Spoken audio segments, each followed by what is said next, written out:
The weapons we fight with are not the weapons of the world.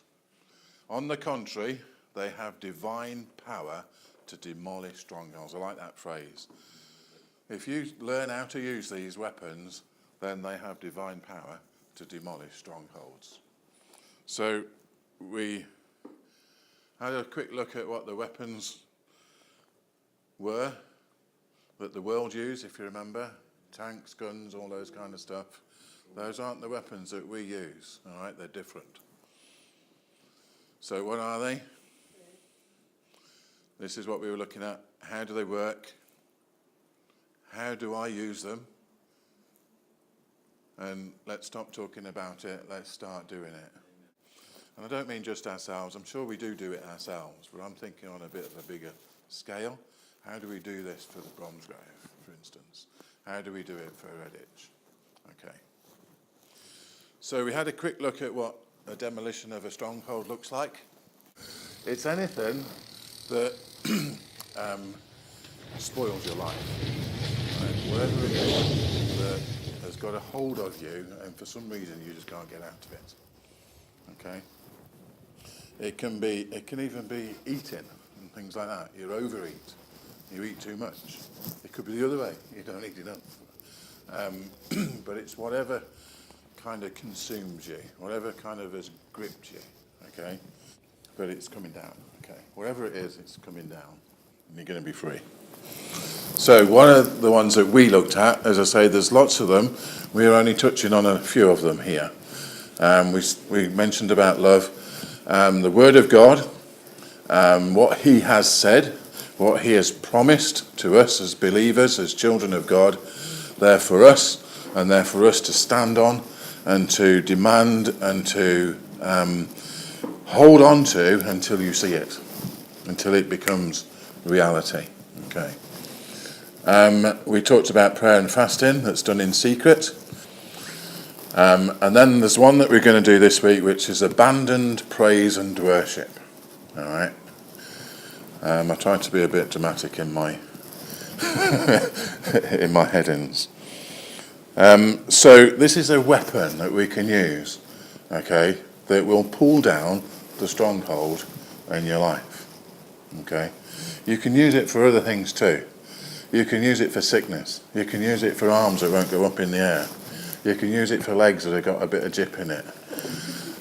Okay, you can use praise to break those things, the power over those things.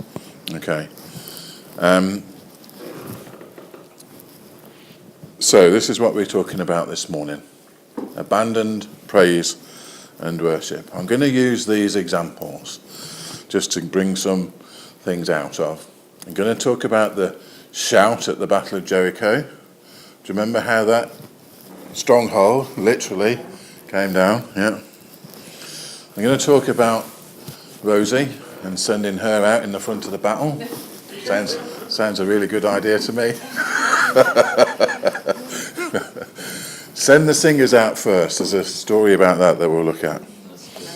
And then if there's time and I can tie it all together, I'm just looking at this as well.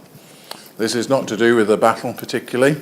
There are some battles that he had previously, and that's kind of what I'm leading this into.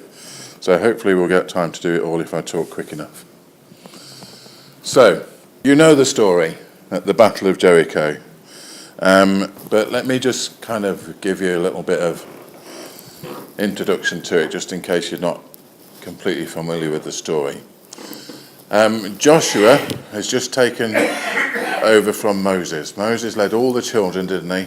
All the way to going into the promised land, but he didn't quite make it himself. And that was the point in which Joshua, who was Moses' assistant, he'd kind of been his sidekick, and he now has taken over from that lead of Moses. And he leads the people across the Jordan. He does exactly the same miracle that Moses did at the Dead Sea. And because the whole of the Israelites see this happen through Joshua's hand, they kind of, say, yeah, God's with him, so we're going to follow him. Okay. So they get across the Jordan. The very first biggest obstacle to taking over the promised land is the huge, great big city, walled city of Jericho. and they owned the property and the land all around that area. But God's given it to them, all right? So they're on a pretty good high, really, all right? They know God's with them. Do you know how they know God's with them? Do you remember the spies that went in and come back with a report? What was the report? The report was they'd all in fear and quaking and scared of us. So God, first of all, gives them a strategy as to how to take this city, all right? Now, just think for a minute, if you were the army general, if you were Joshua, you saw this great big city, you know they're all scared, you know they've locked themselves in it, okay, they think they've got some protection, but they've locked themselves in. So eventually, if you just stood outside for long enough, they'd end up dead anyway, but that might take a few years, okay. But what would the strategy normally be to take a big city like that? Just use your imagination. Knock the walls down with cannons. Yeah, if you've got a few cannons, you could start knocking the walls down. Knock the gate down with a battery ram. Say that again? Knock the gate down with a battery ram. That's a good one. The gate is always usually the weakest point. If they had parachuting, but they didn't. Wow. I like it. I like it. At least I've got you using your imagination. Anybody else got another one? Soldiers in. Pardon? Send the soldiers in. Send the soldiers in. Okay. That would be the SAS. Now, I don't know what the normal kind of strategy would have been in those days. I can't quite imagine it would have been this one. All right. God gives him a strategy, gives them a strategy. He tells them to do this. He says, march around the city once with all the armed men and do it for 6 days. Okay, so march around the city once with all the armed men. Now, there was a lot of armed men, all right? We're talking about thousands, maybe tens of thousands, all right? It was a huge amount of people that were just walking and marching round, round and round. They did it once and then they went away. Can you imagine what the people that were all scared in the city were thinking? What are they doing? What are they planning? Yeah, they're doing something, aren't they? What is it? Next day, all the way round again. They're not making a noise particularly. It's all done in more or less silence. Yeah. And then they go away again. They can still see them on the ridge. They haven't gone far away. And they're still scratching their heads thinking, what are they doing? You know what? Even the soldiers started to think, what are we doing? What am we doing? Why are we doing this? When God gives you something to do for a particular problem, sometimes it can seem really ridiculous. I mean, just take this one for instance. This one always makes me chuckle. You know when Peter had to pay his tax at the temple and he hadn't got a penny to do it with? What did Jesus tell him to do? Go over to that particular pond. You'll find a fish, catch it, and in its mouth you'll find the money to pay the tax. Now, does that sound like a normal kind of thing to do? No. Okay. So sometimes, not always, God does tell you to do what seems to be to the mind something that's ridiculous. All right? And I'm sure, unless this was a well-known tactic, which I don't think it was, I'm sure this must have seemed a little bit ridiculous too. But all you've got to do is be obedient and do what he tells you to do.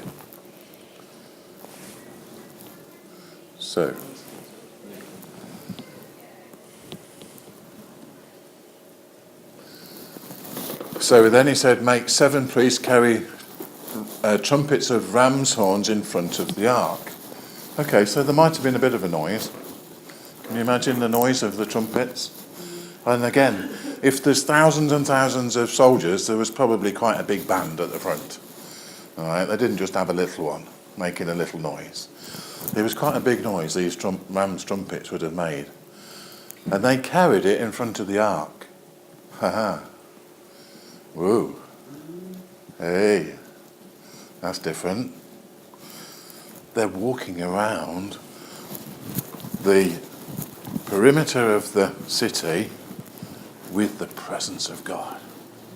That makes all the difference. Whatever you're doing, if you do it knowing you've got the presence of God with you, knowing you're doing what he told you to do, that makes all the difference.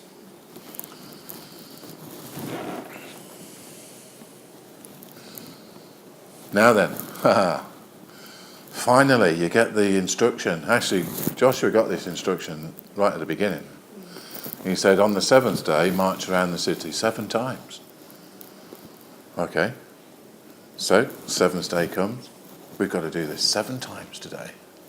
So renegade 1, 2, 3, 7 times they do it. With the priest still blowing the trumpets. That's the only noise. Okay. When you hear them sound a long blast on the trumpets, the whole army is to give a loud shout. Woo. That's a noisy shout, I'm telling you. This is thousands and thousands of soldiers marching around.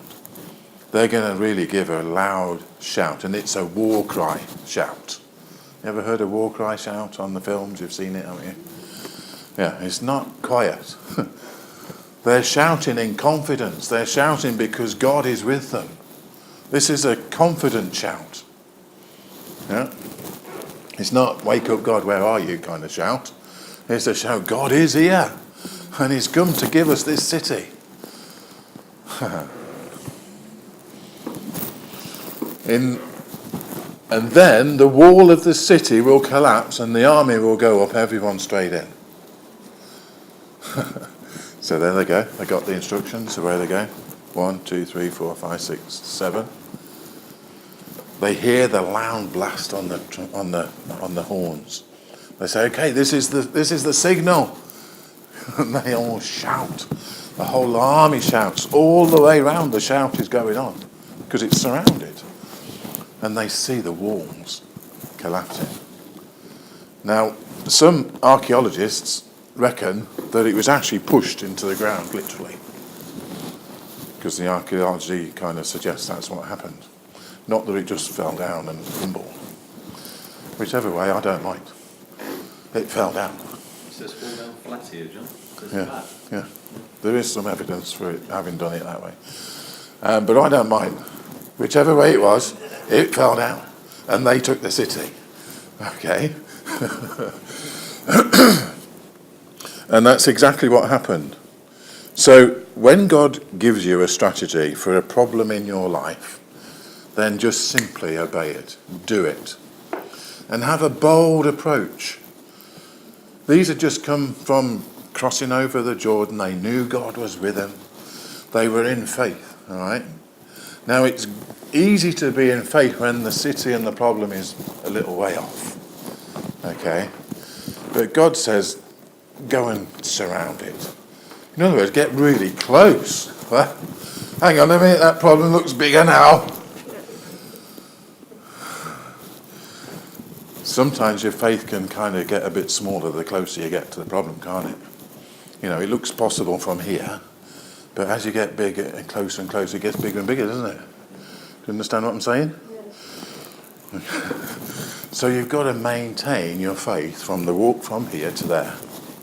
You've got to maintain it. You've got to keep full of the faith that God's given you.